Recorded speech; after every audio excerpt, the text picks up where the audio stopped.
Who's your first guest? Representative Davis, take it away. It'd be Mr. LaRaviere. Thank you. Good afternoon, beautiful people, particularly Chairman Evans and members of the committee. My name is Troy LaRaviere, and I represent the Chicago Principals and Administrators Association. We're grateful to Representative Davis for bringing this bill before you today, and also thanks to Representative Collins for signing on. Principals and assistant principals have the most unique perspective in all of education. We're the only group of educators in a position to take the policies passed by school boards and make those policies work in school buildings. When district officials who have never had to work in a school create a policy, they often can't see implementation issues and unintended consequences that principals could see if we were at the table. Unfortunately, in Chicago, we are not at the table. As a result, the district often makes decisions that lead to the restriction of student potential rather than the realization of that potential. It has not always been this way. For nearly 20 years, well into the 1980s, Chicago administrators had the right to bargain with our district, and the Chicago Principals and Administrators Association was the legally recognized voice of principals. In 1984, however, our state legislature was controlled by a majority that had different values and priorities than the majority that controls the legislature today. That 1984 legislature passed a law that stripped school leaders of the bargaining rights that they had used since the mid-1960s to advocate for their students and their school communities. Today, you have for your consideration a bill, HB3496, that amends that 1984 law to restore those bargaining rights to the professionals who lead Chicago's schools. In a district where individual schools are governed in part by local school councils, not only does our bill protect local school council power to hire principals and determine if their contracts will be renewed, but it also strengthens the power of local school councils, because bargaining would give principals access to due process practices that would check the district's power to arbitrarily remove a principal against the wishes of a local school council. To be clear, we don't want an ineffective principal at any school. The problem with the existing system, however, is that there's no process in place where an independent observer can determine whether we're dealing with a bad principal or a scenario in which a good principal is being driven out of the system by a bad actor at the district level, which happens all too often in CPS. The restoration of collective bargaining would give us access to a more trustworthy process than what we have now. In summary, we're not asking for anything new.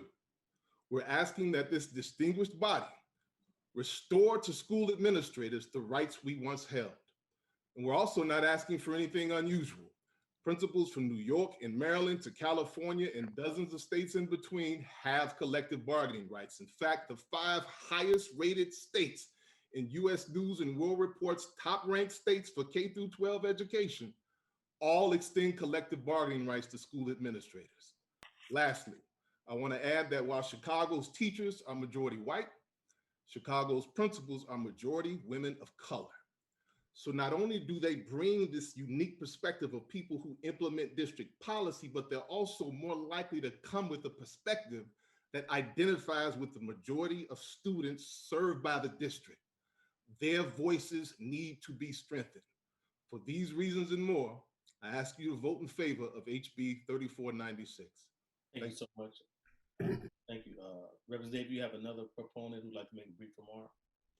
Mr. Logan, representing the American Federation of School Administrators. Thank you, Ms. Logan. Please keep your remarks short, sir.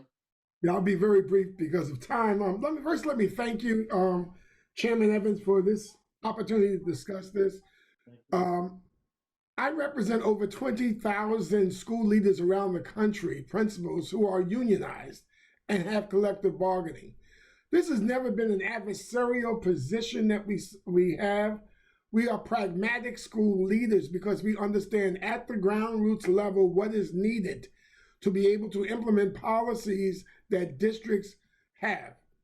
We also realize that when we are full partners, we improve student outcomes. Because we are full partners, there is trust. If you look at what the Gallup poll has said, people trust their school leaders more so than school boards and even superintendents. So what we ask you to do here today is restore the rights that the principals of Chicago had over 20 years ago, to give them back their voice. This latest pandemic operation has shown how important school leaders' voices were. The schools that have opened up safely had principals at the table who were talking about what individual buildings needed, not just globally what a district needed. And so I thank you for your time, and I ask you to support this bill. Thank you. Thank you. We got one individual, I believe he's an opponent for brief remarks. Tito, are you on the line, sir? Yes, Mr. Chairman, how you doing? Can everybody hear me? Yes, sir. All right, good to go. Well, thank you guys, everybody, for having me today, and I appreciate the opportunity to testify on behalf of Chicago Public Schools on House Bill 3496. Um, Chicago Board of Education, Chicago Public Schools opposes the bill as amended on House Bill 3496.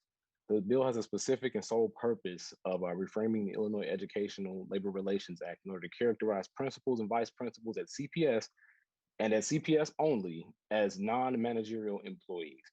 The desired impact of the amendment is to allow principals and vice principals at CPS to collectively bargain as a union, something that does not currently exist at any other school district within the state of Illinois. Despite the key role that principals and vice principals take in leading their schools, the amendment seeks to characterize these employees as non-managerial unless they have specific duties of negotiating collective bargaining agreements or alternatively determining district-wide policies and practices. The bill will have a significant negative impact on CPS's ability to oversee school operations and manage the 600 plus schools within the district, directly impacting the instruction and school services provided to nearly 360,000 CPS students on a daily basis. CPS relies heavily on the principals and vice principals of its 642 schools to determine the practices and policies that best achieve the educational needs of the nearly 360,000 students in the district.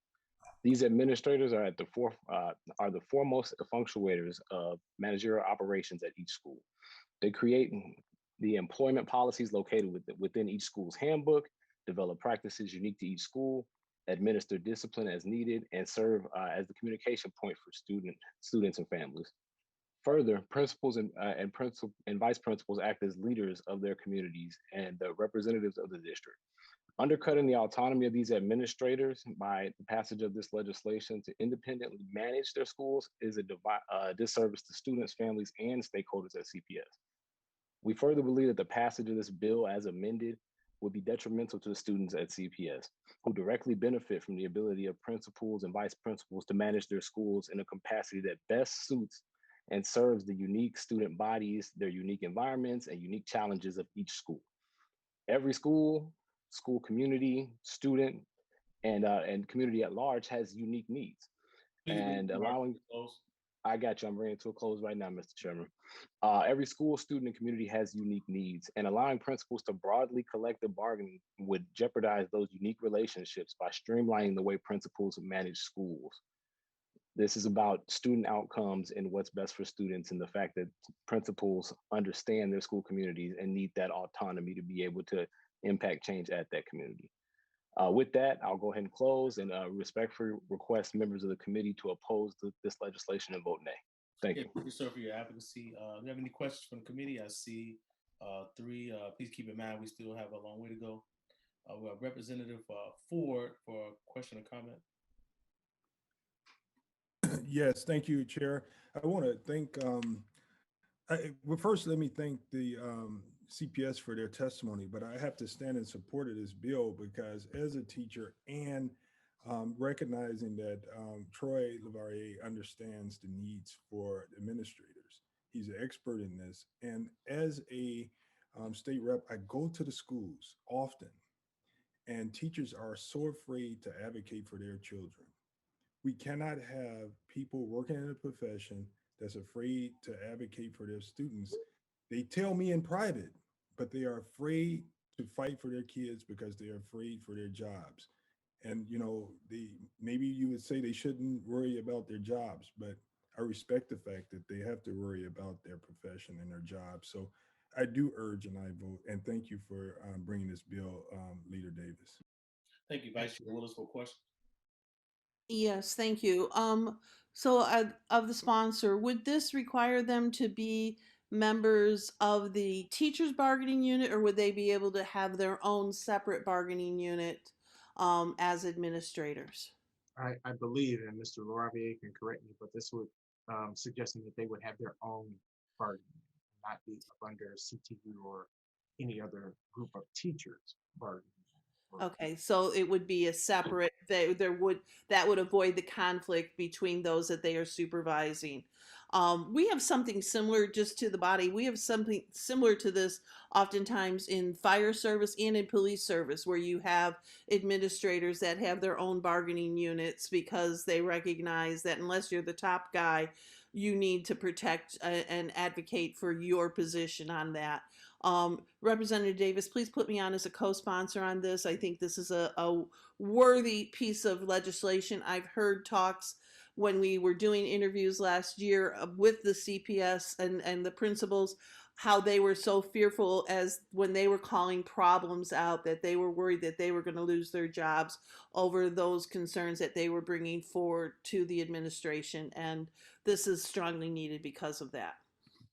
Again, seeing no further debate, Representative Collins moves that House Bill 3496 do pass as amended. Is there leave? Partisan leave, Mr. Chairman. Partisan leave, clerk, please give me the number. 15-10-0. Thank you. There being 15 votes in favor, 10 voting opposed, 0 voting present, House Bill 3496 is declared passed. We favorably reported to the House floor. Thank you. Next up, we have Leader Andrade to Very much, Mr. Chair, members of the committee, Mr. Laurier, Mr. Logan, thank you very much. Sorry. Thank you to our guests. Thank you all. Thank you. You as well. Thank you.